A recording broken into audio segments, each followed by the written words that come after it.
Hello everyone, and welcome back to English is Easy with Emma. I'm Emma, and today we're going to tackle something that many English learners find difficult. Prepositions. Now, don't worry. I know words like at, in, on, for, and by can sometimes seem confusing. You might hear native speakers use them all the time and think, how do they know which one to choose? Well, the good news is that there are some simple patterns you can learn. Let's start with AT. We often use that for specific points in time and places. For example, I'll meet you at 3 o'clock.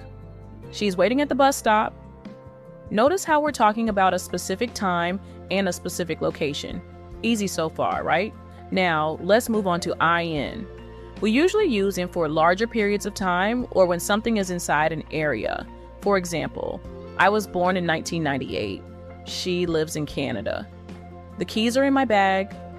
Think of in as being surrounded by something. You're in a country, in a room, or in a box. Next up is on. We use on when something is on a surface. For example, my phone is on the table. There's a picture on the wall. We also use on for days and dates. I have a meeting on Monday. My birthday is on July 15th.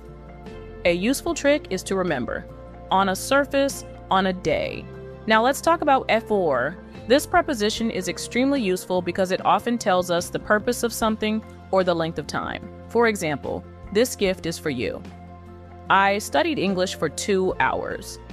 Thank you for your help. You'll hear for everywhere in everyday English. And finally, let's look at by. One common use of by is to talk about how something happens. For example, I traveled to work by bus. She paid by credit card. We also use by to mean before a certain time. Please finish the report by Friday.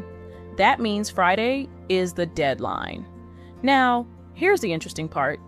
Native speakers don't usually think about grammar rules when they're speaking. They've simply heard these expressions thousands of times, and that's exactly why listening practice is so important. The more English you hear, the more natural these prepositions become. Let's imagine a quick real-life conversation. You might say, I have a meeting at 10 o'clock on Monday. It's in the city center. I'll get there by train. I'll stay for 2 hours. See, just one sentence can contain several prepositions, and that's completely normal. If you occasionally make mistakes with prepositions, don't worry. Even advanced learners sometimes mix them up.